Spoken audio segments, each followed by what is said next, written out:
Bonjour et bienvenue à vous qui vous intéressez à la Thaïlande, alors que ce soit pour venir en vacances, pourquoi pas vous installer, vous êtes au bon endroit et je vais vous expliquer dans cette vidéo pourquoi j'avais pas du tout envie de venir vivre en Thaïlande et pourtant j'ai changé d'avis. Donc premièrement, je vais vous dire pourquoi je voulais pas venir en Thaïlande. Ensuite, je vais vous expliquer pourquoi j'ai changé d'avis et pourquoi finalement je suis presque tombé amoureux de ce pays. Et troisièmement, je vais vous donner quelques conseils, que ce soit pour arriver à vous installer dans de bonnes conditions, que ce soit pour arriver à vous déplacer ici, alors particulièrement à Bangkok. Restez dans cette vidéo. Je vais commencer donc par vous expliquer et par vous dire pourquoi j'avais pas envie du tout de venir vivre en Thaïlande. En fait, ce qui s'est passé, c'est que j'avais une mauvaise image et j'avais un avis assez, on va dire, assez réducteur. C'est-à-dire que pour moi, la Thaïlande, ça se résumait à ce que je pouvais voir par les médias. Alors quand j'entends médias, c'est-à-dire certaines émissions qu'on peut voir à la télé, j'allais dire une chaîne, mais bon, qu'on peut voir à la télé, ou certaines vidéos qu'on peut voir sur YouTube, où malheureusement, eh bien, moi, je voyais la plupart du temps, soit la prostitution, soit donc la fête. Dans le pire des cas, je voyais pas mal de personnes qui témoignaient comme quoi elles s'étaient fait arnaquer, soit par des personnes, soit elles s'étaient fait voler de l'argent par des Thaïlandaises. Bref, c'était pas des vidéos en fait qui me donnaient forcément envie de venir. Une chose était sûre, c'est que je voulais quitter la France. Et ça faisait un petit moment que ça me trottait dans la tête et je me suis dit j'ai envie d'aller vivre ailleurs, j'ai envie de découvrir d'autres cultures, j'ai envie de découvrir plein de choses. Et dans ma vie j'ai beaucoup voyagé, alors j'ai été dans plein d'endroits, j'ai été aux États-Unis, j'ai été plusieurs fois d'ailleurs, bref, j'ai quand même beaucoup voyagé. Pourquoi tu ne vas pas en Thaïlande? Pourquoi tu vas pas voir comment ça se passe là-bas et peut-être que tu peux t'y plaire? Souvent on peut avoir justement des a priori et on peut avoir un avis réducteur, c'est la position dans laquelle je me trouvais moi. Et j'ai dit allez banco, je prends un billet et je vais aller en Thaïlande. Par contre, je suis venu dans l'état d'esprit de rester en immersion et de découvrir la Thaïlande pour voir si vraiment je pourrais y vivre. Je suis resté un mois sur Bangkok, où là j'ai visité tous les quartiers, j'ai fait comme si vraiment j'habitais là, et j'ai été passer une dizaine de jours à Phuket. Pourquoi j'ai pas choisi de m'installer à Phuket et pourquoi j'ai choisi Bangkok? J'aurais le sentiment en fait de m'ennuyer, de tourner en rond. C'est un peu comme Koh Samui. Alors personnellement, j'ai pas encore été à Koh Samui, mais ça a pas tardé parce que c'est pareil, c'est une très belle île. Donc pour revenir à l'esprit réducteur que j'avais sur la Thaïlande, premièrement pour moi c'était donc soit bien évidemment des belles plages paradisiaques, mais j'avais pas envie de passer mon temps à me dorer la pilule. Soit c'était la fête, la prostitution, les gars qui se font arnaquer, etc.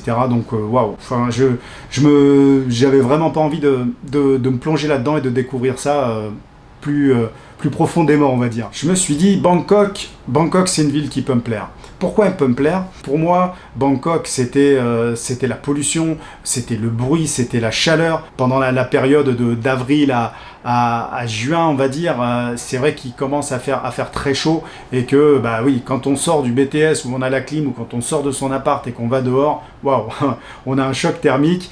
Mais voilà, après, on vit pas dehors. On ne vit pas au milieu des voitures avec la pollution. Bref, on est dans son appartement, ou on est dans son bureau, ou on est dans un centre commercial, ou si on va manger au restaurant, il y a la clim. Bref, on peut vraiment s'adapter à cette chaleur qui, c'est vrai, au début, n'est pas évidente. J'ai été plusieurs fois à New York, c'est une super ville, j'adore New York. Et Bangkok me fait penser à New York. C'est des buildings partout, il y a vraiment beaucoup de monde, il y a beaucoup de trafic. Par contre, il y a un côté beaucoup plus fun, il y a un côté peut-être un peu plus bordélique, mais un bordélique organisé, c'est un bordel organisé, et puis même les gens dans la rue, même si ça se faufile un peu partout, il n'y a pas trop de stress, et il n'y a pas trop de gens qui vous bousculent, bien au contraire, ils sont vraiment très, très bienveillants, que ce soit même quand vous allez dans les heures de pointe et que vous prenez le BTS, vous avez une file d'attente, les gens ils attendent, il n'y a personne qui va essayer de vous passer devant, ou alors si, ça je l'ai vu, mais c'est pas les Thaïlandais, c'est des touristes qui arrivent et eux qui respectent pas toujours. On peut dire que d'une manière générale, vous vous sentez bien ici, enfin moi en tout cas je me sens bien à Bangkok. Maintenant ça fait 6 mois que j'y habite. La première chose que je pourrais vous dire, c'est que c'est très facile de trouver un logement. Pour trouver un appartement ici, vous partez donc sur un bail qui est d'1 an. Vous pouvez peut-être en trouver de 6 mois sur certains logements qui sont peut-être plus anciens, mais la grande majorité des cas, c'est 1 an. Donc si vous venez en vacances, bah, vous allez à l'hôtel ou vous prenez un Airbnb, bref, ça c'est autre chose. Mais si vous voulez vous installer, vous trouvez facilement parce qu'il y a beaucoup plus d'offres que de demandes. Donc en 2 jours, moi personnellement, en fait, je suis arrivé le samedi matin à Bangkok. Le dimanche après-midi, j'avais trouvé mon appart, j'avais signé. Le lundi, j'avais les clés et j'aménageais. Donc pour vous dire que c'est vraiment très simple, qu'est-ce qu'il faut? Il n'y a pas besoin d'avoir de documents. La seule chose, enfin, de documents, non, il faut simplement votre passeport. Et ensuite de ça, il faut l'argent, c'est-à-dire il faut le premier mois de loyer et 2 mois de caution. Tout simplement. Et après, il n'y a aucune autre contrainte, il n'y a pas de démarche administrative, il ne faut pas prouver l'argent qu'on a en banque, il ne faut pas prouver des revenus, il ne faut rien prouver du tout. Pour venir s'installer ici, il vous faut l'argent.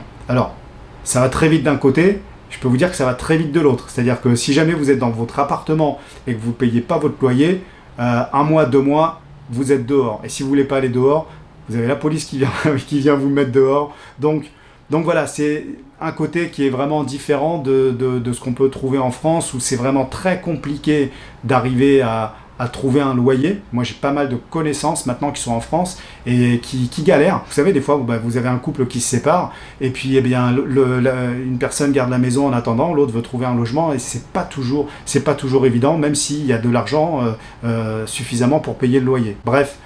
C'est pas le sujet de la vidéo, mais c'est pour vous montrer en même temps une petite différence qu'il peut y avoir ici à Bangkok. Quand je suis arrivé au mois de décembre, donc j'ai fait mon petit tour, j'ai été me balader dans Bangkok, j'ai été faire mon petit tour à Phuket, et je suis rentré chez moi le 10 janvier. J'ai repris, donc je suis parti le 10 janvier, je suis arrivé le 11 janvier, et je me suis dit, allez, je vais revenir m'installer courant avril, mai. Waouh! Et ben en fait, je suis rentré en France, j'ai presque déprimé. Je vous raconte pas d'histoire. J'ai passé une semaine. J'ai pris une claque. Je suis revenu. Alors bien évidemment, j'étais content parce que je revoyais ma famille, je revoyais mes amis que j'avais pas vus pendant 45 jours. Waouh, c'est pas du tout la même énergie, c'est pas du tout la même ambiance. Et je me suis dit mais qu'est-ce que tu fais là? Qu'est-ce que tu fais là? Donc j'avais la possibilité de pouvoir revenir ici. Et là en fait, je me suis dit ok, alors c'était pas évident, j'avais des derniers détails à régler et finalement en fait j'ai pris un vol le 25 février, c'est-à-dire que 1 mois et demi après j'étais parti et ça j'ai pris la décision 10 jours après être rentré. 10 jours après d'être rentré, bam, j'ai repris un billet et je suis revenu ici. Pour venir ici et pour rester en Thaïlande, il vous faut un visa. C'est pas le sujet de la vidéo de vous parler de tous les visas qui existent. Moi, je vous parle simplement du mien. J'ai pris un visa étudiant pour pouvoir rester ici. Alors, vous pouvez faire. Moi, j'ai opté pour le visa étudiant thaïlandais pour en même temps prendre quelques cours. Parler avec les Thaïs, ne serait-ce que de dire bonjour, comment ça va, c'est assez sympa, ils apprécient en plus, et ils sourient parce que vous parlez pas forcément comme il faut, mais ils voient que vous faites l'effort et ça leur fait plaisir que de parler tout le temps anglais. Concernant les femmes thaïlandaises, eh bien, d'une manière générale, elles sont quand même assez sympas, elles sont bien évidemment toujours souriantes. Alors, il y a plusieurs catégories de femmes. Malheureusement, dans les vidéos, la plupart du temps, on voit qu'une seule catégorie qui représente 1/1000 en fait des femmes qu'il y a ici en Thaïlande. Donc là, bien évidemment, je parle des filles qui travaillent dans les bars, des lady bars ou des gogo danseuses. C'est vraiment une toute petite minorité. Il y a beaucoup de femmes qui travaillent, il y a beaucoup de femmes qui sont sérieuses. D'ailleurs, je ferai une vidéo à ce sujet. J'ai envie vraiment de donner une bonne image des femmes thaïlandaises. En tout cas, je suis vraiment très heureux d'être venu m'installer ici en Thaïlande. J'ai passé le cap un petit peu de l'euphorie parce que bien évidemment, quand on arrive dans un nouveau pays, il y a l'excitation, tout est génial, on se dit tout est fabuleux, tout est. Alors d'un côté on a ça, et puis bon, d'un autre côté, il faut qu'on s'adapte, c'est pas évident. Quand on est étranger, par exemple, moi mes difficultés, les difficultés que j'ai pu rencontrer, c'est de parler anglais, parce que mon anglais, il était vraiment pas terrible, donc ça me demandait vraiment des efforts. D'ailleurs, j'apprenais un petit peu l'anglais tous les matins, et quand vous avez passé toute la journée à essayer de communiquer et parler en anglais, waouh, le soir, vous avez peut-être plus envie de trop parler. Donc c'est vrai que ça peut être ça peut être une chose qui est difficile au début. surtout si vous n'êtes pas forcément très doué avec les langues. Qu'est-ce que je pourrais vous dire de plus dans cette vidéo? Bien sûr, de vous abonner, de liker, de partager. En tout cas, si vous prenez la décision de vous expatrier et de venir vivre ici en Thaïlande, c'est une aventure. Et pour moi, ça sera une merveilleuse aventure. Alors, il faut se poser des bonnes questions. Alors, ça ne veut pas dire qu'il faut tourner en rond et se poser 36 000 questions. Et puis, pour ça, on est tous différents. Il y a des gens qui vont arriver à se décider rapidement, d'autres qui vont prendre plus de temps. Ça dépend aussi des contraintes qu'on a, ça dépend des possibilités qu'on a, ça dépend des facilités qu'on a, bien évidemment. Mais au-delà de tout ça, ce qu'il faut savoir, c'est pourquoi on a envie de s'expatrier. Pourquoi on a envie de quitter la France. Pourquoi on a envie de venir ici en Thaïlande et pas ailleurs. Pourquoi on a envie de venir plutôt à Bangkok et pas à Phuket, ou l'inverse, pourquoi on a plutôt envie de venir à Phuket et pourquoi à Bangkok.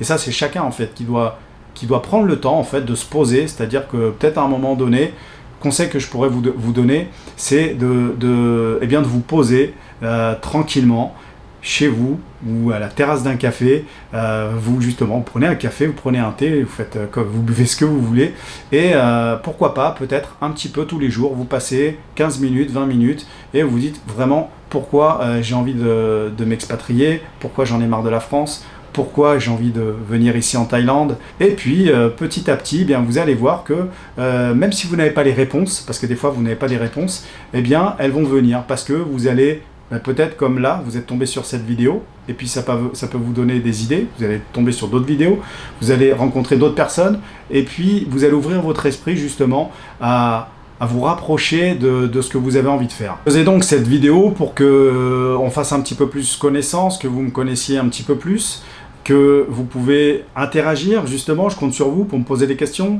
de me mettre un petit like pour m'encourager à continuer dans cette dynamique, et puis de voir moi en fait qu'est-ce que va donner ma vie ici, parce que comme je vous l'ai dit, je suis tombé amoureux de ce pays. Quand on tombe amoureux, il y a des phases, il y a la phase euphorique. Après, on devient un petit peu platonique et on se demande un petit peu est-ce que ça va vraiment nous convenir. Donc, moi, j'ai passé la phase, on va dire, euphorique. Je suis retombé sur une phase normale où j'ai pu voir aussi quelques contraintes que je pouvais avoir dans la vie ici à Bangkok. Et ça, d'ailleurs, je ferai une autre vidéo où je vous donnerai plein d'avantages pour vivre ici à Bangkok et je vous donnerai plein d'inconvénients.